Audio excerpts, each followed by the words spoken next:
Just about to pack my bags for Gamescom, Activision's invited me out there to try out Sekiro, Shadows Die Twice, which is From Software's brand new IP, coming out next year that everyone's very hyped about.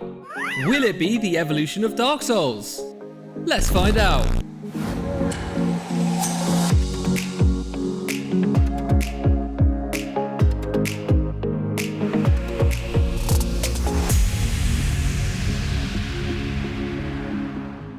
What's happening, people? Hopefully by now you've seen my previous video, which I uploaded from Gamescom itself actually. If you want to see a very concise showcase of the stealth mechanics that we found in Sekiro, I recommend watching that first. I'll link it in the top right now. I gotta say, I was very surprised by the amount of comparisons people were making in the comments. I saw people saying Sekiro reminded them of Neo, Assassin's Creed, Tenchu, For Honor, Metal Gear Solid, Shinobido, Castlevania, Ninja Gaiden, Batman Arkham Asylum, Horizon Zero Dawn, Shadow of Mordor, and of course Dark Souls and Bloodborne. Any more games you want to compare this to? What I will start off by saying first of all is I think the most important point, this game feels amazing. It feels so good to play. The movement, the combat, the jumping, the grappling hook. Oh man, it really is going to be hard to go back to Dark Souls now after experiencing this level of freedom. The map design and verticality already seems more expansive and interconnected. We started in this beautiful, cold, mountainous region with contrasting red and whites. And the good news for later is this game's coming out on Xbox, PS4 and PC. And I think I've seen people who've played it at 4K in 60 frames a second, so it should look pretty great. With this somewhat open environment, it really did seem more than ever before that you could physically go and climb on all of it.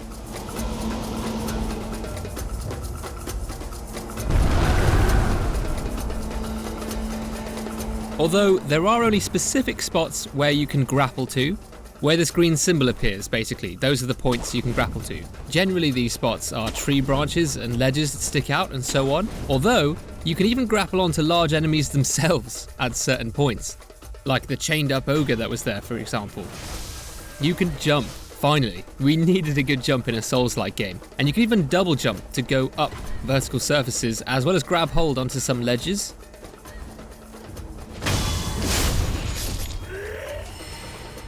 One of the secret enemies in the area that we could play, we couldn't show you though and we can't talk about it much directly, but you had to jump off a huge cliff and try and catch onto a ledge really far below. It was awesome. It was found some ways after this ominous message. It required a lot of cliff diving to get to and a lot of crawling through very, very tight areas, but I won't say anything else about it except this particular enemy ripped out my entire spine. Didn't resurrect after that one. No surprises there. The combat is another thing that just makes me happy while playing. There's so many little tricks and special combos you can do, which I'm still learning about even now by watching other people's footage.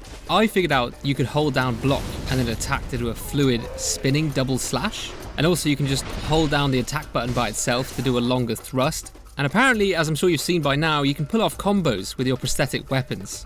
If you use the fire attack with the flame vent, you can R1 afterwards to light your blade on fire for a pretty long period of time.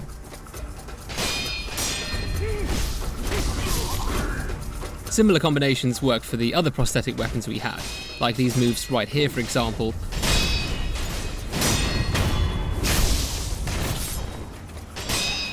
With the shuriken throw, you can combo it with a dashing forward slash attack.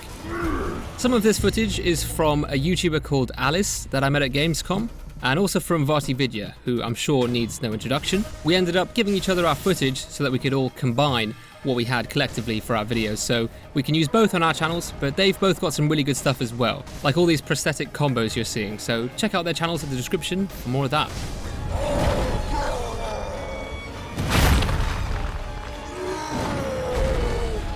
In terms of the combat, you might be thinking you can just run up and R1 mash everything to death, but you can't do that because Sekiro has a posture system. Well, you can do that for the weaker enemies, let me correct myself there, but that's because their posture is so low, you can just break through their defenses and overwhelm them.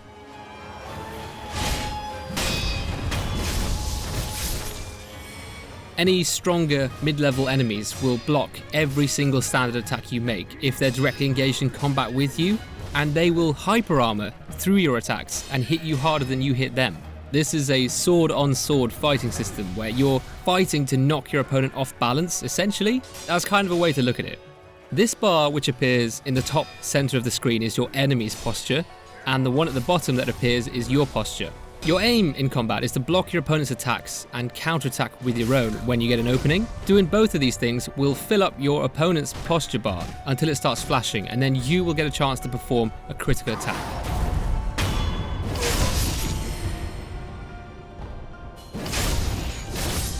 If your opponent fills up your posture bar, they'll knock you off balance and slam you into the floor, where you'll be vulnerable. This means each new encounter is always a little bit of a puzzle. It's a delicate dance where you manage both your own posture as well as your opponent's, your health, your opponent's health. There's actually more things you have to end up managing than you initially think.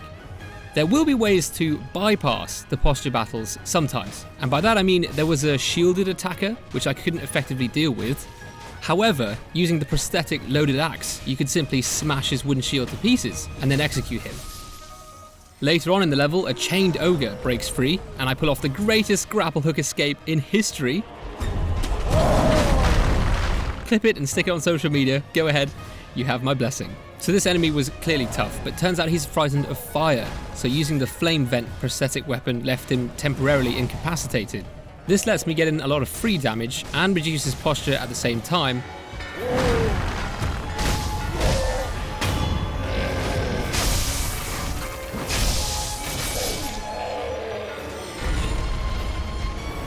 Bottom right, we have our White Spirit Emblem counter. You get more of these by going through the level and killing enemies, and these are like quicksilver bullets in Bloodborne. They're sort of the ammunition for your prosthetic ninja tools, basically, and each tool has a different cost. The shuriken was the cheapest, it only cost 1 White Spirit Emblem per throw. The loaded axe and the flame vent both cost 2 per use. And these prosthetic tools were much more useful than I realised at the time. They really are going to be crucial for weakening and exploiting the tougher enemies that you can find. They're just very strong attacks, and from what I've heard, you'll be finding more of these tools as you progress through the game. So Sekiro was very different and challenging in many ways, but I settled into it very quickly. One thing that'll be interesting is you won't be able to just farm experience to level up your character now, to give yourself over-leveled advantages and loads of health anymore. And the game is now balanced around the fact that stamina isn't a thing. So fights are in fact almost overwhelming, especially when you first start, because everyone can keep attacking and dodging as much as they like, but overextending results in being blocked and countered, while playing too passively results in giving your opponents too much time to regain all their posture. Just to clarify how blocking works as well, if you just stand there and hold down block, you will take posture damage, not your enemy. But if you tap the block button at the perfect moment, just as the enemy strikes you, you will deal posture damage to them and knock them off balance. And it's a really cool system that rewards timing and discourages turtling. It's kind of a weird concept for Souls players to get used to, I feel, but blocking and defending correctly is actually winning you the fight. Tougher enemies we encountered, like the General and the Spearman at the start, took multiple critical strikes before they went down for good. You see the 2 red diamonds above their heads? Those are kind of like multiple health bars, and they essentially tell you how many critical strikes you'll need to finish them.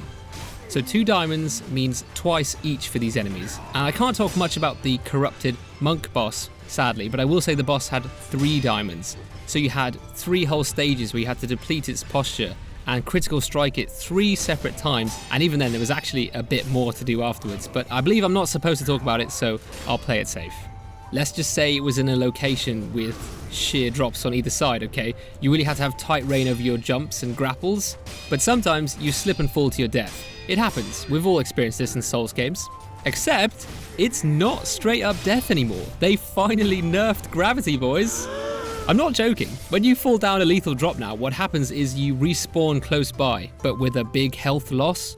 So I do think, if I'm not mistaken, that means if you fall when you're already at low health, that probably is an instant kill. But if you've got enough health to survive the lethal drop, you won't die anymore. As a concept, I think that is so good. Gravity is literally a notorious meme in the Souls games, and for good reason.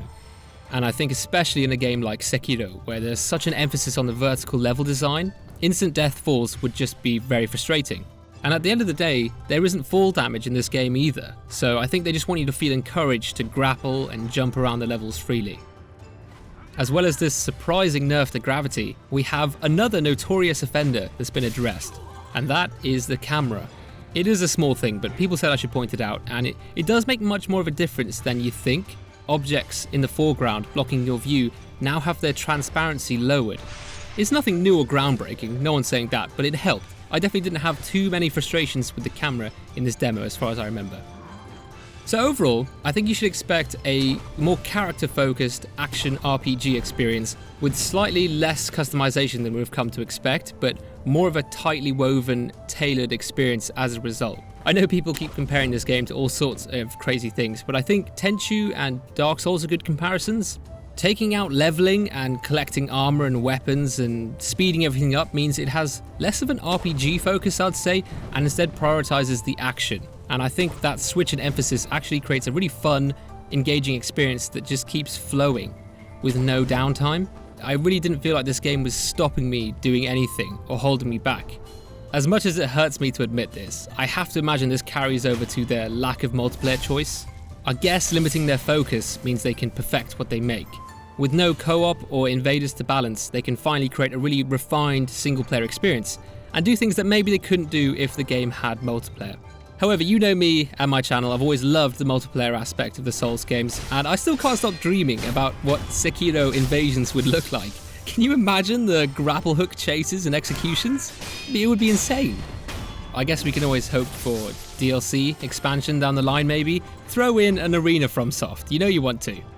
Goes without saying though that I am so excited for this game. I actually haven't felt this way about a new game in a long time. It's like a new Dark Souls title, but different enough to be new and fresh, plus a huge freedom and focus on continual fun stuff, rather than restricting you. Also, going to Gamescom and meeting so many like-minded people has really motivated me. I haven't had such a good time in quite a while, or felt this good about YouTube either, so subscribe for more. Shout out to everyone I met at Gamescom, it was so good. And thank you to Activision for inviting me out and covering my expenses, I hugely appreciate that. Lastly, I do recommend my previous video on the stealth mechanics in Sekiro. I haven't talked about anything that I covered in that video because I'm assuming you've watched it, but if you haven't, there's some seriously cool stealth abilities and things to be excited for there, so I'll leave you with that. I'd really appreciate a like or dislike rating, and please subscribe if you're new and you're interested in this stuff. Thank you, I will see you soon.